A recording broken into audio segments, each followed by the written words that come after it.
Chinese restaurants in America today outnumber the 5 largest fast food chains in the United States, all combined. That's a pretty big statement. Picture Air Force One.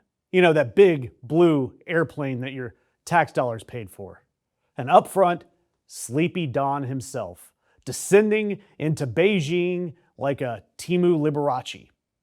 And working the aisle behind him, Elon Musk, Tim Cook, NVIDIA's CEO Jensen Huang, and also on board, traveling, and I need to quote the Trump Organization spokesperson here directly because I don't want to mess this up, traveling in a personal capacity as a supportive son, Eric Trump was on board.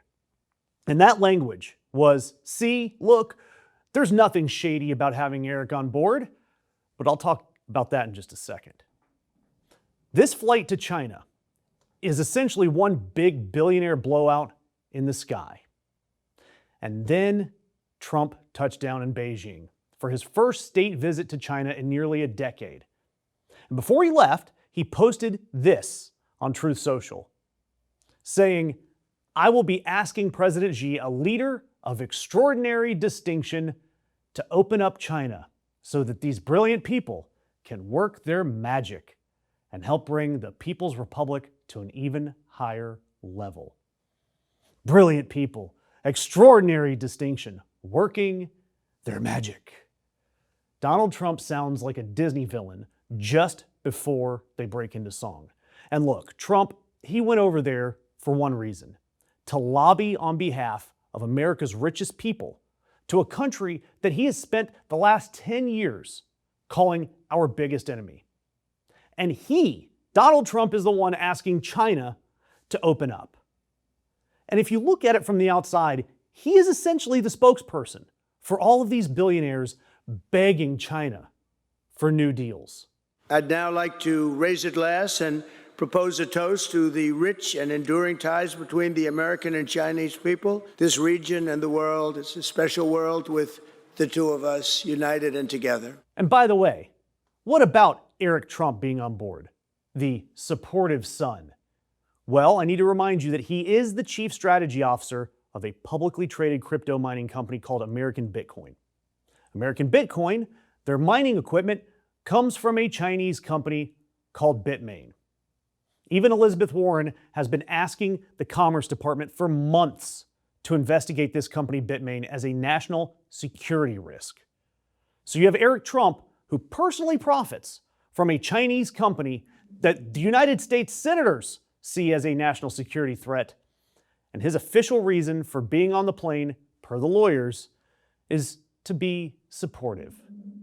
Yeah, supportive of his portfolio. But I also want you to look at this trip in the context of Iran here, because the Senate just shut down the War Powers Resolution that was out there to limit Donald McGenius's authority in Iran. We did see 3 Republicans, they crossed the aisle: Collins, Murkowski, Rand Paul, and the vote failed by 1 vote.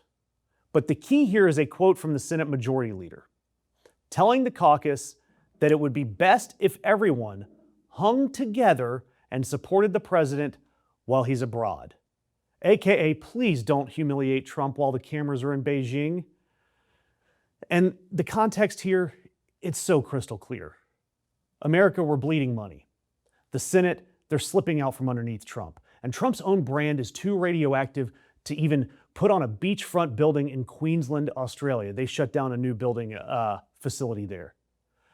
And Trump's solution to all of that is to load up Air Force One with the richest tech executives in the world and his son with Chinese crypto ties. Fly to Beijing and beg Xi Jinping to open up so my friends can make their magic.